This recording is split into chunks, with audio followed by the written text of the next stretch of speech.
안녕하세요. 예, 예. 이쪽에서야 더 잘 보일 것 같은데요. 글을 쓰고, 책을 쓰고 하는 행위가 불과, 불과 뭐, 한 세기 전? 또는 뭐, 한 세대 전만 해도, 이게 뭐냐면 전문가들의 몫이에요. 예를 들어서, 제가 이제 막 사회생활 시작할 무렵에 신문사에 들어갔는데, 신문사에서 우리 회사는 CTS 시스템으로 신문을 찍는다고 그렇게 자랑을 하더라고요.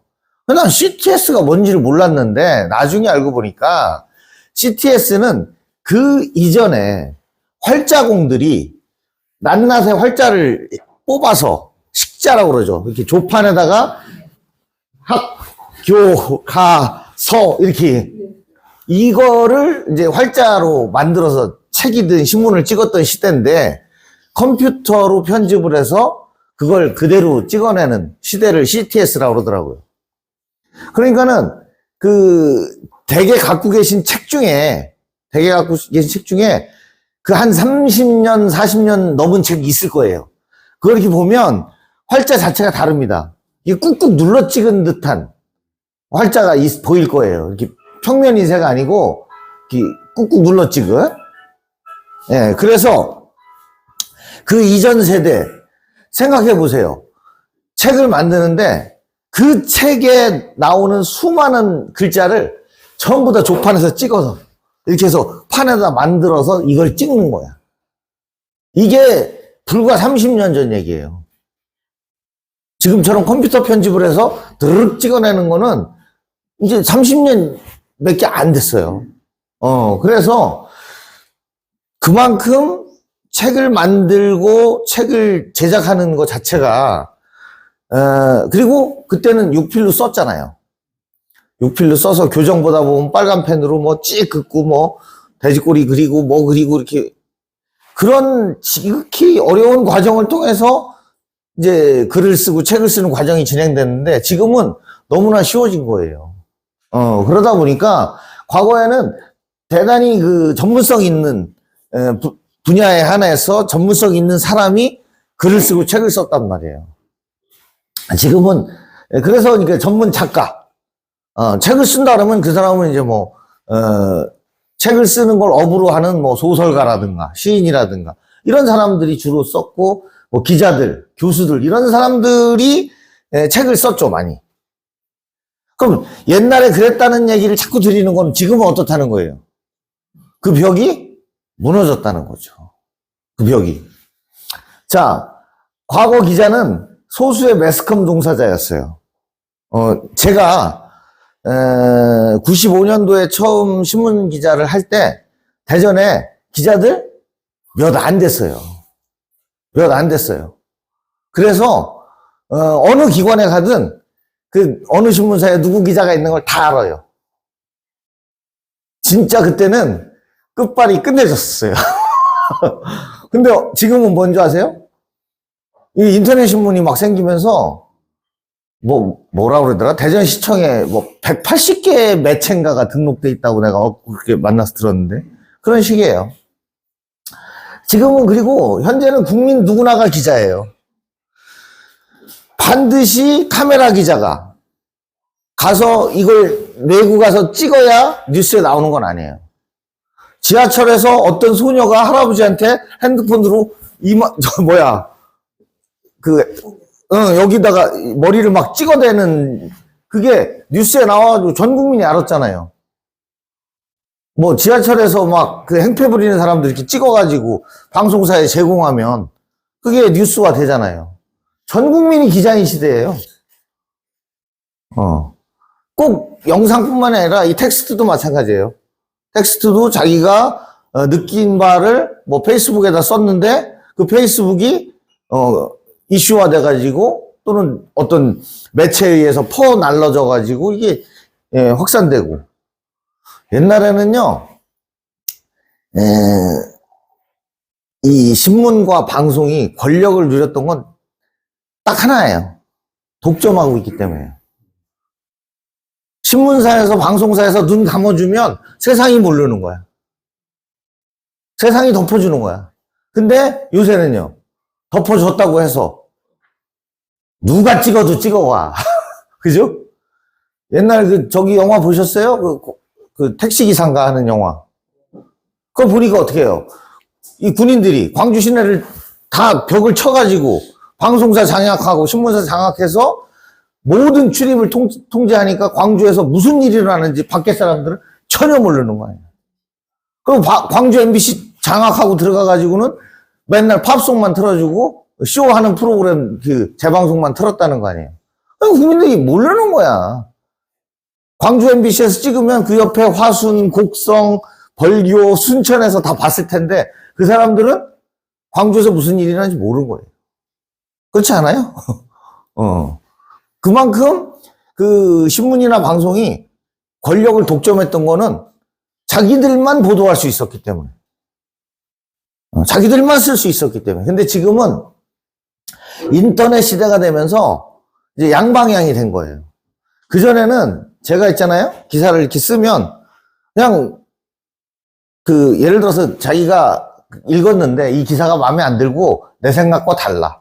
또는 사실과 달라. 그러면 어떻게 해요? 그냥 혼자 투덜거리는 거예요. 이 새끼들 기사 쓰는 거 좀 봐. 이러고 마는 거예요. 좀 뭐한 사람은 전화해서 당신도 그따위로 기사 쓸 거냐고 하는 게 끝이에요. 그러면 신문사에서 알았어요 하고 끊으면 끝이야. 그랬잖아요. 근데 인터넷이 생기면서 어떻게 해요? 댓글을 달잖아. 댓글을 달잖아. 그러면서 이제 이 반응이 오는 거죠. 그러다가 모바일 시대가 되면서 어떻게 해요? 니들만 권력이냐? 나도 기사 쓴다. 하면서 유튜버들이 지금 있잖아요. 우리나라의 선거에 가장 큰 영향을 끼치는 세력들이 유튜버들이에요. 지금은 그 유튜버는 뭐예요? 관점이 정확하잖아요.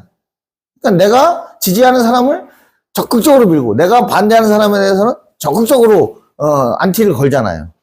근데 자기하고 생각이 일치하는 사람 그것만 듣잖아. 저 반대되는 얘기하면 이 새끼 또 거짓말하네. 얼른 빠져나오고 내가 듣고 싶은 얘기만 듣잖아요. 그러니까 이게 지금 그런 게 굉장히 문제가 되죠. 확증 편향이라는 사회적 용어를 쓰는데 아무튼 과거에는 학자도 그랬어요. 소수 엘리트 집단이 학자예요. 근데 지금은 전 국민 모두가 방대한 정보를 가진 공유자예요. 야, 유튜버나 아니면 블로그 운영하는 사람들 거 이렇게 들어가서 그 컨텐츠를 보면 어디서 이런 자료를 구했을까? 정말 대단하다는 생각이 들고, 그 사람들의 그 정보가 굉장히 소중한 정보들도 의외로 많더라고요. 그래서, 야, 놀랄 때가 많죠. 작가도 마찬가지예요. 과거에는 소수 전문 집단, 현재는 누구나 집필 가능해요. 누구라도 자신의 글을 세상에 알 수 있는 시대가 됐죠. 그만큼 정보를 얻을 수 있는 이 자료를 취할 수 있는 그 루트가 다양해졌죠. 옛날에 뭐 정보 좀 찾으려면 도서관에 가서 얼마나 막 이 빼다지 열고 뭐 하면서 찾고 얼마나 힘들었었어요. 지금은 그냥 인터넷 키워드만 치면 다 나오잖아요. 방 안에서 이제 전 세계에 있는 논문을 자료를 다 찾아볼 수 있잖아요. 그러니 이 인터넷은 저는 어마어마한 혁명이라고 보는 거예요. 지금 이제 한 10여 년, 20년 쓰다 보니까 일상이 되니까 이게 대단하다는 생각을 못하는 경우도 많은데 저는 이거 엄청난 일이라고 생각하는 거예요. 자, 그래서 보면 이 시민 기자들이 엄청 많아요, 요새. 시민 기자들이. 그리고 뭐 블로그 기자단이다, 뭐. 지하철에서 무슨 일 한번 잘못하면 누가 찍었는지도 모르게 찍어서 이게 9시 뉴스에 나와. 그리고 9시 뉴스에 꼭 안 나와도 이 쇼킹한 사건 같은 경우에는 뉴스 안 타도 예를 하나 들려드릴까요? 한 5, 6년 됐을까? 7, 8년 됐을까? 거제도에서 남녀 동창생이 술을 잔뜩 먹고 동창회에서. 이 사람들이 거제 시내, 사람들이 무지하게 돌아다니는 거제 시내, 그것도 제일 밝은 편의점 앞에 티코차 요만한 거 세워놓고 거기서 성행위를 둘이 한 거야. 그걸 지나가던 방위병인지 상근예비역인지 누가 이렇게 찍은 거야, 이렇게 지나가면서. 그래가지고 지 친구 한두 명한테 야 이거 봐 하면서 카톡으로 넣은 거야. 그랬더니 어떻게 됐어? 재밌으니까 넣고 하루 만에 딱 하루 만에 나한테 7번 왔어. 그러니까 단체 톡방에 막 넣으니까 야 이거 재밌다고 막 넣은 거죠. 이런 시대예요. 그 사람 기자 아니잖아요. 그러니까 이게 정보가 나만 알고 있을 때 정보인데 이건 정보가 아니에요. 하여튼 막 넘쳐나는 거죠. 그래서 지자체마다 뭐 시민 블로그 기자단 이런 거 운영해가지고 시정을 홍보하고 이런 일이 굉장히 많습니다. 예, 그래서 이게 그거일 거예요 아마. 도심 성행위 요 마티스 나오네. 이 실제 있었던 일이에요. 둘이서 술 취해가지고 그걸 지나가는 사람 아니 그 도심 한가운데 사람들 많은 번화가에서 그랬어요. 지금 어떻게 사는지 궁금해 죽겠어요. 그리고 여기 계신 분들 중에서도 아주 노래 소질이 많고 노래를 좋아하시는 분도 있을 거예요. 그전에는 오로지 가수만 뭐를 했어요. 음반을 냈잖아요. 지금요, 음반 내는 사람 많아요. 여기 대전에도 제가 아는 사람도 이렇게 자기 거 음반 내갖고 CD 이렇게 주는 사람들 많아요. 예. 네. 이게 뭐냐면, 그만큼 이런 시설들이 보편화됐어요. 그리고 꼭 엄청난 스튜디오 아니어도 이 컴퓨터 프로그램이나 이런 걸 통해 가지고 아주 녹음이 잘 되게 뭐 이런 게 잘 돼 있어요. 그래서 뭐 난 누군지도 모르지만 이런 무명 가수들이 판을 내 가지고 이렇게 나눠주는 사람들 무지무지 많아요. 이게 뭔지 지금 제가 왜 갑자기 이 판을 만드는 얘기를 드리냐면 과거에 전문가의 영역으로만 여겼던 분야의 일들이 이제는 대중에게 보편화되고 있다는 얘기를 드리는 거예요. 그래서 책 쓰기도 마찬가지예요. 책 쓰기도 요새 이제 보면 누구라도 음반을 만들 수 있듯이 뭐 그리고 개인전 전시회도 과거에는 이제 무슨 뭐 저명한 작가들만 개인 뭐 회화전, 조각전 뭐 이런 거 여는 걸로 알았었는데 지금은 그렇지 않습니다. 제 얘기를 잠깐 드릴까요? 제가 이제 책은 여러 권 내봤고요. 그래서 책을 내서 왜 갑자기 출판 기념회 저 여러 번 해봤어요. 그리고 뭐 이렇게 방송 흉내 내가지고 저자와의 대화 뭐 이런 거 녹화 떠가지고 인터넷 올리기도 했고 이렇게 해봤고 그 다음에 이제 제가 개인전도 한번 해봤어요. 제가 취미생활 하는데 작품 만들어서 개인전을 해봤어요. 그 다음에 제가 음반을 하나 내려고 그래요. 음반을. 그래서 저는 다 해보고 싶어요. 예? 150만 원. 음반 내는데. 그죠? 그 정도 준다 그러더라고요. 나훈아 소창가가 나시나라고 있는데. 예. 거기서 녹음실하거든요. 150만 원. 150만 원에서. 예. 곡은 어떻게 해요? 밝혀가지고 그 완성될 때까지 해서 음반까지 내는 거고. 아니 저도 알아봤는데 한 곡당 20만 원 정도 달라고 그러더라고요. 한 곡에. 그래서 10곡 한다니까 한 200만 원 준비하라고 그러더라고요. 그래서 내가 한다고 그랬어요. 그래가지고 내 죽기 전에 하나 남겨놓고 가겠다. 내가 할 수 있는 건 다 해보려고요. 나 개인전도 했어요. 40점 걸어놓고 그 다음에 저는 있잖아요. 하얀 이거 입고 빼꾸도 신고 나비 넥타이 빨간 거 한번 매고 독창회도 한번 할 거예요. 아, 난 죽기 전에 난 내가 하고 싶은 거 다 하고 갈 거야. 아무리 우치더라도 예. 돈만 가지고 하면 죽을 뻔해. 예. 하여튼 그렇습니다. 지금 왜 이 얘기를 계속 이렇게 장황하게 드리냐면, 여기 계신 분들에게 드리는 말씀이에요. 야, 이거 뭐 가수가 노래하는 거지. 아니에요. 세상이 바뀌었어요. 기자가 기사 쓰는 거지. 아니라니까요. 그럼 뭐예요? 야, 시인이나 뭐 소설가나 교수들이 책 쓰는 거지. 아니라니까요. 쓸 수 있다니까요. 그만큼 시스템이 잘 돼 있어요, 지금 세상이. 그래서, 자, 여러분들은, 뭐, 여기 대개 60 넘으셨는데, 60이 뭐요? 연세가 있으신데 그동안 뭐를 했냐면, 계속 입력을 했어요. 많은 이야기를 듣고, 많은 책을 읽고, 그 다음에 이제 TV 강연에도 보고, 뭐, 지식이 많은 사람들한테 이런저런 정보도 많이 받고, 이 계속되는 입력행위를 했단 말이에요. 그래서 지금 여기 많이 있어요. 근데 이걸 쏟아낼 용기와 기회가 없는 거지. 그걸 못 만든 거예요. 근데 잠재적으로는 생각이 있어요. 나 그동안 많이 이렇게 했는데 허다못해 내가 뭐 조그만 시집이라도 하나 내고 싶다. 인쇄소가서라도. 아니면 내 책을 하나 쓰고 싶다. 우리나라 사람들이, 특히 충청도 사람들이 용기가 없어요. 용기가. 제가 대필 작가도 해요. 대필 작가. 그러면 가서 누가 추천을 해요. 그 사람 책 쓰고 싶어 하는데 가서 좀 도와줘. 그래서 가서 만나면요. 설득하는 게 너무 힘들어요. 그래서 그냥 와요. 쓰고 싶은 마음이 보여. 눈에 보여. 근데 아유 나는 아직 아니라서 아유 나는 뭐 아직 나보다 훌륭한 사람이 얼마든지 많고 이런 식으로 충청도 사람들은 자기 표현을 한 발 물러나서 해요. 그러면서 저 사람이 나를 계속 설득해 주길 바래.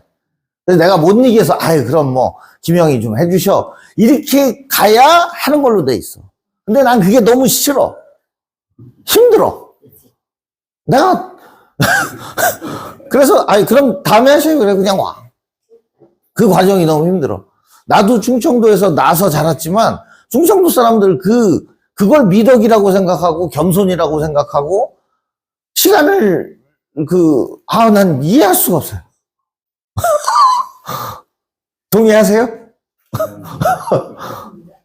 자기를 계속 설득해 주길 바래. 마음은 자기가 결정이 돼 있는데 그래놓고 나중에 아유 누가 하도 하자고 그래서 그냥 한 거요. 이렇게 물러날 구멍을 만드는 거야. 근데 나는 그것까지 보여. 싫으면 말라는 거죠. 자, 여러분들은 지금까지 엄청난 입력을 하신 거예요. 근데, 내가 알고 있는 건 다 이렇게 좀, 이렇게 체계적이지 않은데? 안 그래요. 정리하는 작업 시간을 가지시면 돼요. 그리고 또 뭐예요? 난 이걸 안 써봐서. 쓰면 돼요. 그리고 거칠게 초고를 만들면 그걸 다듬어주는 사람들이 있어요. 거칠게 초고를 다듬으면. 그리고 책을 만들 때 집을 질 때 무턱대고 짓지 않잖아요. 뭘 하죠? 설계. 설계를 하면 설계대로 하면은 뭐 철근 넣으라는데 철근 넣고 타입을 깔으라는데 깔면 되잖아요. 그렇듯이 책을 쓸 때도 무작정 쓰는 게 아니에요. 설계도를 딱 그려요. 목차를. 그래서 목차를 짤 때 전문가가 처음에 한두 번 도와주면 돼요. 그래서 목차를 딱 짜놓고 그 목차대로 쓰면 아무 이상 없어요. 썼는데 너무 좀 말이 거칠다, 어눌하다. 그럼 어떻게 되는 거예요? 전문가가 싹 한번 고쳐주면 되는 거예요. 그럼 그 양반의 그 지식은 거기 그대로 남아 있는 거예요. 그런 과정을 거치면 돼요. 자신의 문장력을 드러낼 수밖에 없는 거죠. 근데 걱정하지 말라는 거죠. 내가 쓴 초고가 곧 책으로 나오는 건 아니라는 얘기예요. 출판사에도 도와주는 사람이 있고 그 분야의 전문가하고 상의를 해서 가수가 저 혼자 노래 잘하는 거 아니에요.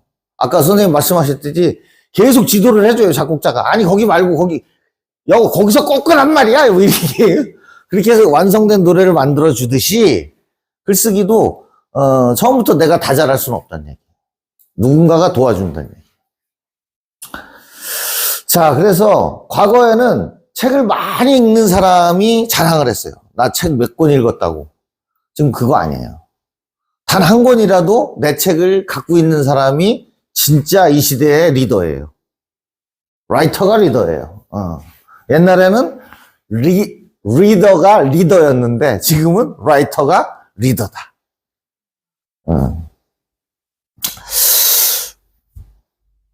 우리가 학생들한테 책 읽으라고 징그럽게 얘기하잖아요. 그게 뭐냐면 저번 시간에 잠깐 말씀드렸듯이 우리가 말을 할 수 있는 건 계속 들었기 때문에 가능한 거예요. 이 청각장애인들, 이 귀가 안 뚫리는 사람은 어떻게 해요? 안 터져요. 언어장애가 동반될 수밖에 없어요. 들어야 따라하는 거예요. 그러니까 애들이 계속, 그러니까는 그 한국인 엄마하고 그 외국인 엄마하고의 자녀들의 한국어 습득 능력이 차이가 얼등히 나거든요. 그건 이제 언어를 수용하는 과정의 문제거든요. 그렇듯이 계속 들으면 말문이 터지듯이 계속 읽으면 글문이 터져요. 계속 읽으면 자기도 모르게 이게 따라 써져요. 그래서 책 읽으라는 거예요. 우리나라는 1, 2, 3, 4 써서 이렇게 맞추는 시험 문제를 해서 뭐 25문제 하나에 4점씩 해서 100점 만점에서 네가 1등, 네가 2등 하잖아요. 근데 이게 이제 그 잘못됐다. 근데 저도 학교 다닐 때는 그게 왜 잘못됐는지 이해를 못했어요. 근데 그로 인해서 한국 학생들이 글쓰기 능력이 전 세계 최하위예요. 그럼 이제 대학교 가면 이 논술고사를 보잖아요. 그러면은 이 1, 2, 3, 4 그 객관식 문제로 점수화시켜서 계량화시켜서 딱 서열을 정하는데 익숙해 있는 학생들은 무슨 생각을 하냐면 저게 객관적일까? 저게 정당할까?라는 의심을 품어요. 교수들이 자기 맘대로 점수 주는 거 아닌가? 근데 저도 그런 거 채점도 해보고 심사위원도 해보면 쓸데없는 소리 하지 말라고 그러세요. 그게 더 정확해요. 얘가 무슨 생각을 갖고 사는 애인지, 얘가 기본적인 소양이 어느 정도인지가 글쓰기를 통해서 딱 드러나요. 가령 무슨 그 101장 심사 같은 거 나가보면 그냥 기분 따라서 점수 줄 것 같으죠? 천만에요. 딱 나와요. 앞에 몇 문장만 읽어보면 딱 나와요. 그 얘기 자세히 드릴 거예요.